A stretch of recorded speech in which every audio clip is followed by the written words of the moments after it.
आखिर क्यों राजकुमारी को एक सांप से शादी करना पड़ा और फिर क्या हुआ? नमस्कार दोस्तों, आपका स्वागत है हमारे YouTube चैनल आयंश ज्ञान गंगा में। बहुत समय पहले किसी गांव में एक बूढ़ी औरत रहती थी जिसकी कोई संतान नहीं थी। उसके पास सिर्फ एक छोटी सी झोपड़ी थी जिसमें वह अकेले ही रहती थी। वह हर रोज जंगल में जलाने के लिए लकड़ी इकट्ठा करने जाती थी।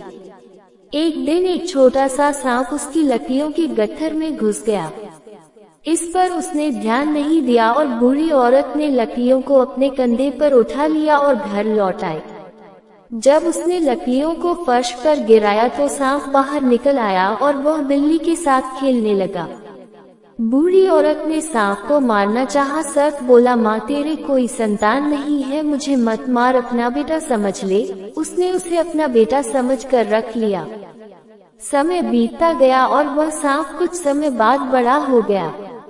एक दिन उस सांप ने उससे कहा, तुम राजा के पास जाओ और उसे कहो कि वह अपनी बेटी से मेरा विवाह कर दे। उस बूढ़ी औरत ने कहा, ठीक है मेरे बेटे, लेकिन तुम कैसे उम्मीद कर सकते हो कि राजा तुम्हें अपनी इकलौती बेटी देगा? तुम तो एक सांप हो। सांप ने कहा, इससे कोई फर्क नहीं पड़ता माँ, वैसे भी जाओ और हम देखेंगे कि राजा क्या कहता है। बूढ़ी औरत ने सांप के कहे अनुसार ही किया और राजा से मिलने चली गई। जब बूढ़ी औरत महल के द्वार के पास पहुंची, पहरेदार ने उससे पूछा कि उसे क्या चाहिए और राजा से उसका क्या काम है। उन्होंने उसे अंदर नहीं जाने दिया। फिर भी बूढ़ी औरत ने राजा से अकेले मिलने पर जोर दिया। आखिरकार पहरेदार ने उसे जाने की अनुमति दे दी। वह राजा के पास गई और उससे कहा, मैं इस बात से बहुत शर्मिंदा हूँ, लेकिन मैंने आपसे पूछने का वादा किया था, इसलिए मैं पूछूंगी। मेरा बेटा एक सांप है और वह आपकी बेटी से शादी करना चाहता है। जब राजा ने ये सुना तो वह क्रोधित हो गया और उसने बूढ़ी औरत को सीढ़ियों से नीचे धकेल दिया, जिससे उसके पैर में चोट लग गई। वह लड़खड़ाती हुई घर लौटी और सांप को कोसने लगी क्योंकि अब वह बंद हो गई थी। सांप ने उससे कहा, अपने पैर की चिंता मत करो, मैं इसे ठीक कर दूंगा, लेकिन तुम्हें अभी हार नहीं माननी चाहिए। फिर सांप ने एक अंगूठी निकाली, उस पर फूंक मारी और कहा, बूढ़ी औरत का पैर ठीक हो जाए। तुरंत उसका पैर ठीक हो गया। अगली सुबह सांप ने बूढ़ी औरत को फिर राजा के पास भेज दिया और वही हुआ। लात घूंसों और पिटाई के बाद उसने कसम खाई कि वह फिर कभी महल में पैर नहीं रखेगी। तीसरे दिन सांप ने उससे कहा, आखिरी बार फिर से राजा के पास जाओ और विवाह का प्रस्ताव रखो। बुढ़िया पहले तो अनक चुप थी, लेकिन सांप ने वादा किया था कि यह आखिरी बार है, इसलिए वह राजा के पास वापस गई। बूढ़ी औरत राजा के पास पहुंची और बोली, महाराज, मुझे अपने बेटे के लिए आपकी बेटी को पत्नी के रूप में लेना होगा, अन्यथा मैं बहुत बड़ी मुसीबत में पड़ जाऊंगी। राजा ने हंसते हुए कहा, मैं अपनी बेटी को कुछ शर्तों के तहत तुम्हारे बेटे को दूंगा। कल तक तुम्हारी झोपड़ी मेरे जितनी बड़ी महल बन जानी चाहिए। तुम्हारे दरवाजे से मेरे दरवाजे तक का रास्ता रेशम से बना होना चाहिए और 400 सेवक घोड़ों पर सवार होकर प्रतीक्षा कर रहे होने चाहिए, जो धरती पर मौजूद हर रंग के कपड़े पहने हुए हो। अगर तुम कल सुबह तक ये सब कर सकती हो तो मैं अपनी बेटी की शादी तुम्हारे बेटे से कर दूंगा। बुढ़िया ने ये सब सुनकर चली गई। इस बार उसे लात से नहीं मारे जाने की खुशी थी। उसने सांप को बताया कि राजा ने क्या कहा था और सांप ने कहा, बस इतना ही, सब कुछ समय पर तैयार हो जाएगा। जब आधी रात हुई तो सांप ने एक अंगूठी निकाली और उस पर फूंक मारी और कहा, बुढ़िया की झोपड़ी राजा के महल से भी बड़े महल में बदल जाए। हमारे दरवाजे और राजा के दरवाजे के बीच का रास्ता रेशम से बन जाए और हर रंग के कपड़े पहने हुए घोड़े पर सवार 400 सेवक हमारी आज्ञा का इंतजार करें। इतना कहते ही झोपड़ी एक भव्य महल में बदल गई। बुढ़िया और राजा के महल के बीच रेशम का रास्ता बन गया और 400 सेवक घोड़ों पर हर रंग के कपड़े पहने महल के चारों तरफ से पहरा देने लगे। जब सांप ने अपना काम पूरा कर लिया तो वह सोने के लिए लेट गया। अगली सुबह जब राजा उठे तो उन्होंने खिड़की से बाहर देखा तो एक बहुत बड़ा शानदार महल दिखाई दिया। ये देख राजा आश्चर्य में पड़ गए कि यह किसका महल है। उन्होंने अपनी पत्नी को बुलाया और उससे पूछा, क्या ये वास्तव में एक महल है या मेरी आंखें मुझे धोखा दे रही है? उसकी पत्नी ने उत्तर दिया, हाँ स्वामी, यह एक महल है। कल वहाँ एक झोपड़ी थी जो एक बूढ़ी औरत की थी। तब राजा को उन शर्तों की याद आई जो उसने बूढ़ी औरत से रखी थी और वे दोनों अपनी बेचारी बेटी के भाग्य पर विलाप करने लगे।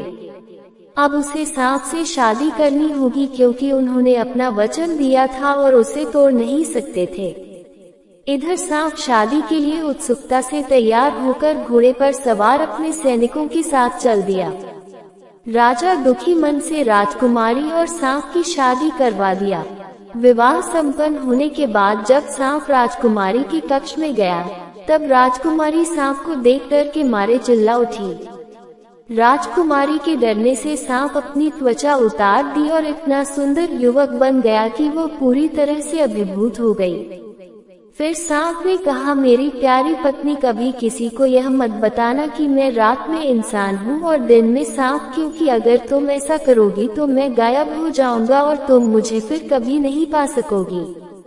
लड़की ने कहा, ठीक है, मैं किसी को नहीं बताऊंगी, लेकिन कम से कम मुझे ये तो बताओ कि तुम्हारा नाम क्या है। उसने उसे बताया कि उसका नाम लखन है।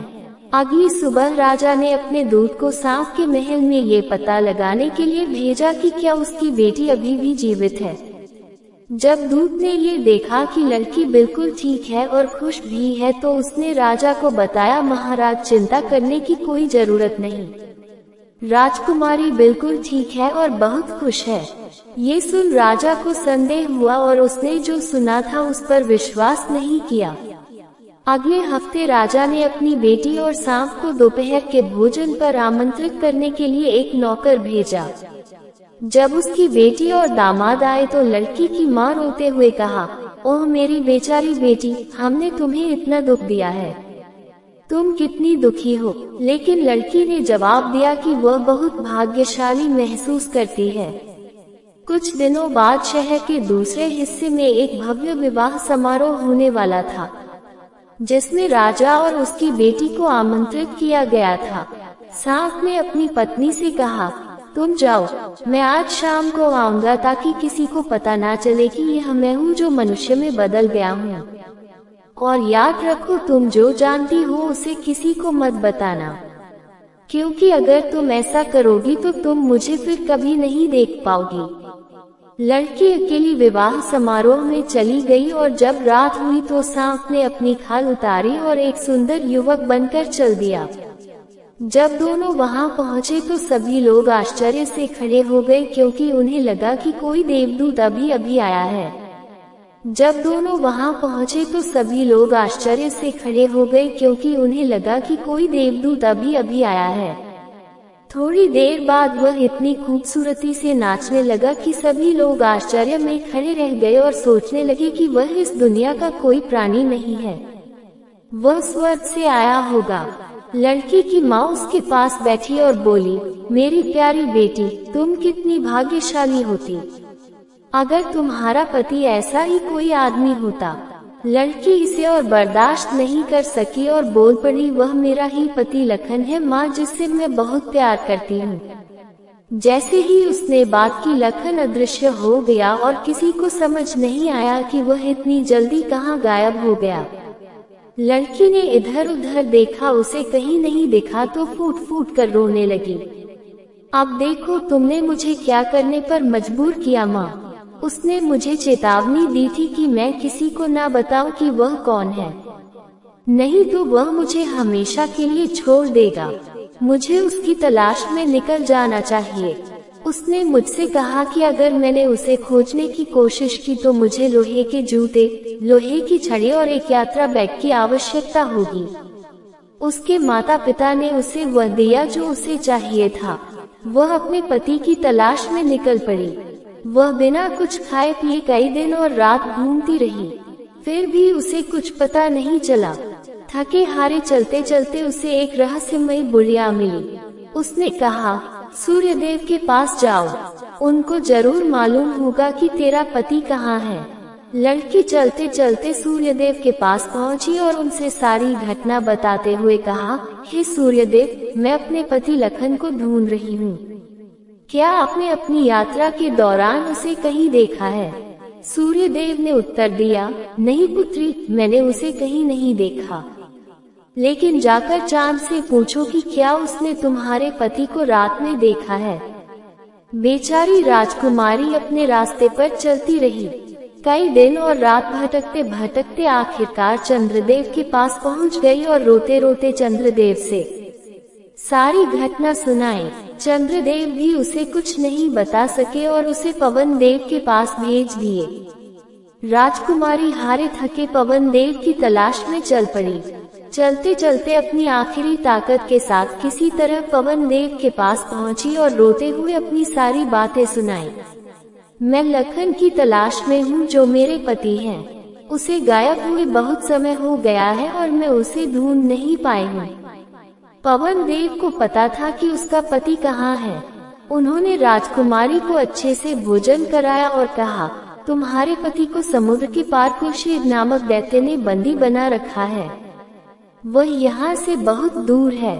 लड़की ने उनसे विनती की, मुझे उन्हें ढूंढना ही होगा, चाहे वह कितनी भी दूर क्यों ना हो। मैं आपसे विनती करती हूँ, पवन देव, कृपया मुझे अपने साथ समुद्र के पार ले चले। पवन देव ने कहा, मैं तुम्हें अपने साथ ले जाना चाहता हूँ, लेकिन मुझे डर है कि तुम रास्ते में गिर जाओगी क्योंकि मैं बहुत तेज हूँ। लड़की ने उन्हें आश्वस्त किया कि मैं नहीं गिरूंगी, कृपया मुझे अपने साथ ले चलिए। पवन देव को राजकुमारी पर दया आ गई और उसने उसे अपनी पीठ पर उठा लिया और कहा, मेरे बालों को पकड़ो और नीचे मत देखो, नहीं तो तुम्हें चक्कर आ जाएगा। पवन देव ने एक तेज झोंका मारा और लड़की को समुद्र के पार ले जाकर एक झरने के पास छोड़ दिया। ये बेचारी राजकुमारी अभी आराम करने के लिए बैठी ही थी कि अचानक पहाड़ों से एक भयानक दहाड़ गूंजी। झरने के पास कुलशेद प्रकट हुआ और राजकुमारी को देखते ही खुशी से उछलने लगा। उसने राजकुमारी को पकड़ लिया और उसे अपने घर ले गया जहां लखन को बंदी बनाकर रखा था। जब दैत्य ने राजकुमारी को पकड़कर अपने घर लाया तो लखन ने अपनी पत्नी को तुरंत पहचान लिया, लेकिन कुछ कहने की हिम्मत नहीं हुई क्योंकि वह कुलशेद से डर गया था। ये सुनिश्चित करते हुए कि कुलशेद को पता न चले, उसने अपनी अंगूठी एक जग में फेंक दिया ताकि राजकुमारी को पता चले कि वह यहाँ है, और यह काम कर गया। जब वह जग को धो रही थी तो अंगूठी उसके हाथ में आ गई और उसने तुरंत पहचान लिया कि यह उसके पति की अंगूठी है। और जब वे एक दूसरे से मिले तो उन दोनों ने एक दूसरे को नहीं पहचानने का अभिनय किया क्योंकि दैत्य उन दोनों को खा जाता। दोनों को बातें करते हुए दैत्य चुपके से सुन लिया कि ये दोनों पति पत्नी हैं। दैत्य ने ये सोचकर उन दोनों को खूब खिलाया ताकि बाद में वह उन्हें एक एक करके खा सके। एक दिन दैत्य ने राजकुमारी से कहा, जब मैं रात के खाने के लिए वापस आऊंगा तो मुझे किसी इंसान का मांस पका हुआ चाहिए, और अगर ऐसा नहीं हुआ तो मैं तुम्हें खा जाऊंगा। बेचारी राजकुमारी सोच रही थी कि क्या करे। तभी उसका पति जाग गया और उसने पूछा कि वह क्या सोच रही है। उसने उसे दैत्य के आदेशों के बारे में बताया और कहा कि वह सोच रही है कि उनका पालन कैसे करे। लखन ने कहा, मुझे सब कुछ संभालने दो। उसने जंगल से एक मरे हुए हिरण को लाया और छोटे छोटे टुकड़े करके पका दिया। जब शाम को दैत्य घर आया और उसने राजकुमारी से पूछा कि क्या उसने अपना काम पूरा कर लिया है, तो उसने जवाब दिया, हाँ, मैंने अपना काम पूरा कर लिया है। दैत्य ने सोचा, ये लड़की किसी इंसान का मांस कैसे पका दी। उसको संदेह हुआ कि यह सब उसके पति लखन ने किया है। अगले दिन दैत्य ने राजकुमारी से फिर कहा, जब मैं शाम को घर वापस लौटूं तो मुझे तुम्हारे आंसुओं से भरा हुआ 2 बर्तन चाहिए, और अगर ऐसा नहीं हुआ तो मैं तुम्हें खा जाऊंगा। जब दैत्य चला गया तो राजकुमारी ने दोनों बर्तनों को भरने के लिए रोने लगी। रोते रोते थक गई, पर बर्तन उसके आंसुओं से नहीं भरा। जब उसका पति उठा तो उसने अपनी पत्नी को रोते हुए देखा तो उससे पूछा कि क्या बात है। उसने बताया कि दैत्य ने आंसुओं से भरे 2 बर्तन मांगे हैं और अगर नहीं मिले तो वह उसे खा जाएगा। लखन ने उससे कहा, तुम कितनी मूर्ख हो, क्या तुम्हें लगता है कि तुम इन बर्तनों को आंसुओं से भर सकती हो? जाओ, तुम विश्राम करो और मुझे ये काम करने दो। लखन दोनों बर्तनों में पानी भरकर उसमें नमक मिलाकर रख दिया। जब शाम को दैत्य वापस आया और उसने पूछा कि क्या उसने अपना काम पूरा कर लिया है, तो राजकुमारी बोली, हाँ, मैंने दोनों बर्तनों को अपने आंसू से भर दिया है। दैत्य ने जाकर देखा तो दोनों बर्तन वास्तव में आंसुओं से भरी हुई थी। उसने उस तरल को अपने जीभ पर रखा तो उसे बिल्कुल आंसू जैसा नमकीन महसूस हुआ। दैत्य को फिर से उस पर संदेह हुआ कि यह काम उसके पति लखन का है। ये सोचकर दैत्य लखन से नफरत करने लगा और उसने योजना बनाई कि वह उसे कैसे खाएगा, लेकिन लखन को खतरा महसूस हुआ। इसलिए उसने पुराने कपड़े पहने और दैत्य के जंगल में लकड़ी काटने चला गया। दैत्य ने जंगल में चारों तरफ लखन को खोजने लगा, लेकिन वह नहीं मिला। एक दिन जब दैत्य जंगल से गुजर रहा था, तभी जंगल से लकड़ी काटने की आवाज दैत्य के कानों में पड़ी। भागते हुए उस आदमी के पास आया और गुस्से में उससे बोला, मेरे जंगल में लकड़ी क्यों काट रहा है? उस आदमी ने बोला, हे दैत्य महाराज, मैं एक गरीब आदमी हूँ और एक युवक के लिए ताबूत बना रहा हूँ जो अभी अभी मरा है। दैत्य ने पूछा, वह युवक कौन था? आदमी ने बोला, एक बहुत ही सुंदर लड़का था, बिल्कुल किसी राजकुमार जैसा, और उसका नाम लखन था। जब दैत्य ने सुना कि लखन मर गया है तो वह बहुत खुशी से उछलने लगा और उसको बिल्कुल संदेह नहीं हुआ कि जो आदमी लकड़ी काट रहा था वही लखन है।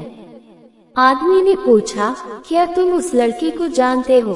दैत्य ने उसे सारी बातें बताई कि कैसे उसे बंदी बनाकर रखा था। दैत्य ने उससे बात करते करते ताबूत के अंदर चढ़ गया। जैसे ही दैत्य ताबूत के अंदर चढ़ा, लखन ने तुरंत ताबूत को बंद कर उसमें आग लगा दिया। जब उसने ये सुनिश्चित कर लिया कि दैत्य जलकर राख हो गया है तो वह घर लौट आया और अपनी पत्नी से सारी बातें बताई और फिर उन्होंने अपना सारा सामान लेकर खुशी खुशी वापस अपने महल चला आए। दोनों महल में खुशी से रहने लगे और लखन, जो कभी श्राप के कारण सांप था, अब वह इंसान के रूप में आ गया। दोस्तों, ये कहानी आपको कैसी लगी? कमेंट बॉक्स में जरूर बताएं और अपना बहुमूल्य समय देकर पूरी वीडियो देखने के लिए आपको बहुत बहुत धन्यवाद।